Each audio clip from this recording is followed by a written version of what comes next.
Saudara, berikutnya kita akan simak bagaimana pernyataan dari Menko Polhukam Wiranto terkait dengan audiensinya bersama dengan sejumlah ormas Islam. Kita ikuti bersama. Kemudian memberikan satu pemahaman yang salah ya, sehingga akhirnya terjadi sesuatu yang kita anggap sebagai miskomunikasi. Dan sore hari ini komunikasi kita rajut kembali.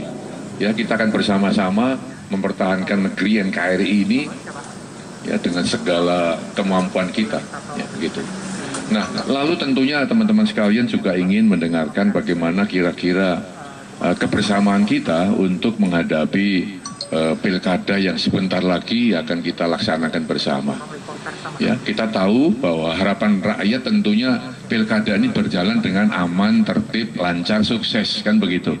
Aman berarti tidak ada gangguan apa-apa, ya, tertib berarti ikut aturan yang berlaku, sukses berarti dapat memilih ya pemimpin yang baik, pemimpin yang akhlakul karimah, pemimpin yang betul-betul menyadari ya bagaimana kehendak rakyat itu.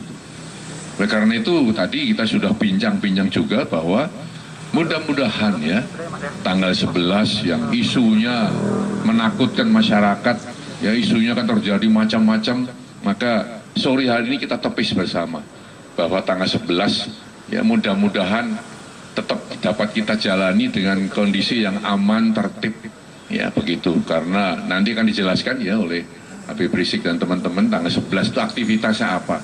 Tapi dari pihak saya sebagai pemangku kepentingan yang berhubungan dengan masalah hukum, tata tertib dan keamanan, saya yang mengatakan bahwa silahkan saja kalau ada aktivitas, tetapi jangan sampai melanggar hukum. Ya, melanggar hukum itu artinya ada aturan-aturan main tatkala ya kita melakukan satu aktivitas-aktivitas.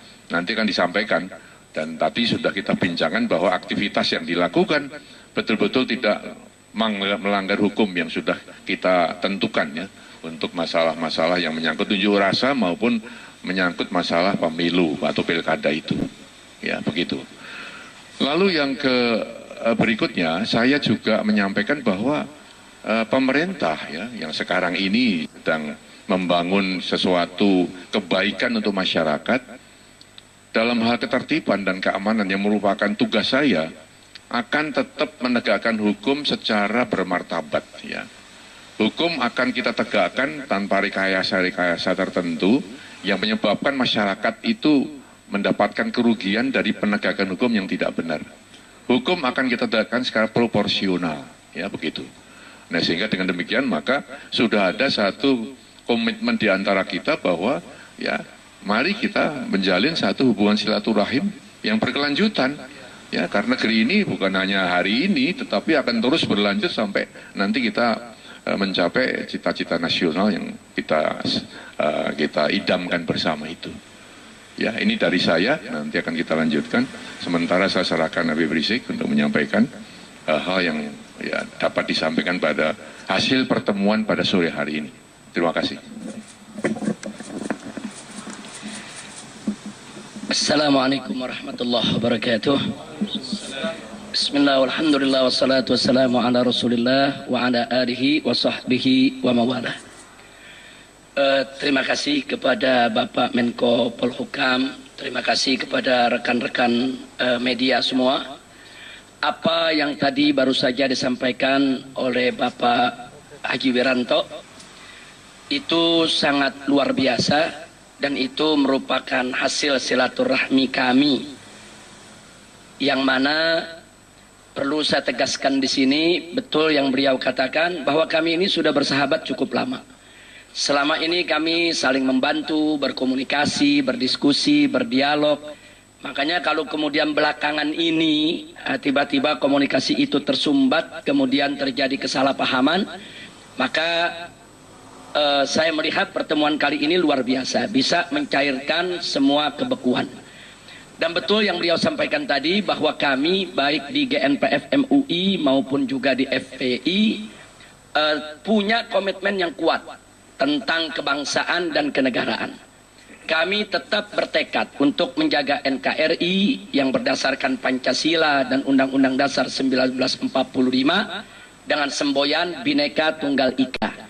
Karena itu kami sangat terkejut sekali kalau belakangan ini ada isu-isu yang memposisikan kami, yaitu saya dan kawan-kawan baik di FPI maupun GNPF MUI sebagai kelompok yang anti Pancasila, anti NKRI, kemudian anti kebangsaan dan seterusnya. Alhamdulillah dari hasil silaturahim kami ini tadi sudah kami paparkan kepada Bapak Menko Polhukam, dan beliau kenal baik saya sejak dulu, dan beliau lihat bahwa pandangan-pandangan kami sejak dulu sampai hari ini tentang NKRI tidak pernah berubah.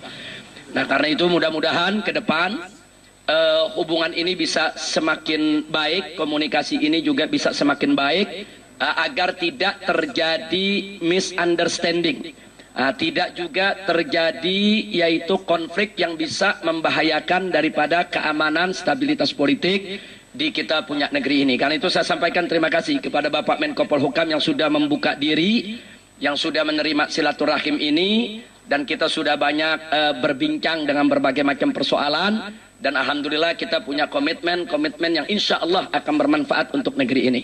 Nah, yang terakhir dari saya sebelum nanti ditambah oleh Ustadz Bakhtiar Nasir, bahwa untuk aksi 11 Februari itu tetap akan dilaksanakan. Tapi sehubungan mengingat yaitu suhu politik menjelang pilkada di ibu kota Jakarta ini makin memanas, kemudian adanya gerakan-gerakan yang kami khawatir menjadi provokasi yang tidak sehat yang bisa menimbulkan chaos ataupun kerusuhan dan lain sebagainya, maka para habaib dan para ulama serta para tokoh ormas yang akan mengikuti daripada aksi 11 Februari tersebut telah mengambil inisiatif dengan kearifan dan kebijaksanaan mereka untuk memindahkan lokasi aksi, yaitu yang semula dari Monas ke HI menjadi zikir dan tausiah nasional yang akan kami laksanakan di Masjid Istiqlal.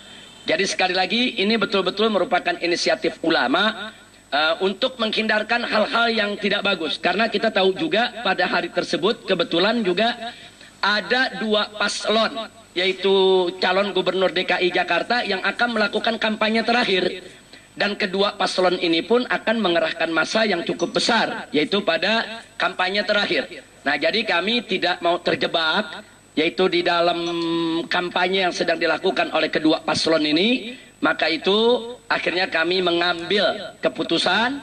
Ya, saudara, tadi kita sudah simak pernyataan dari Menko Polhukam Wiranto dan juga pemimpin FPI Rizik Syihab, dan intinya bahwa aksi akan tetap digelar pada 11 Februari di Masjid Istiqlal, namun dalam pengawasan tentunya oleh pemerintah dan aparat keamanan yang ketat. Nantinya juga aksi akan dilaksanakan dengan kegiatan zikir bersama di Masjid Istiqlal. Dan Menko Polhukam juga tadi menggarisbawahi agar aksi ini tidak melanggar undang-undang yang berlaku. Berikutnya, saudara.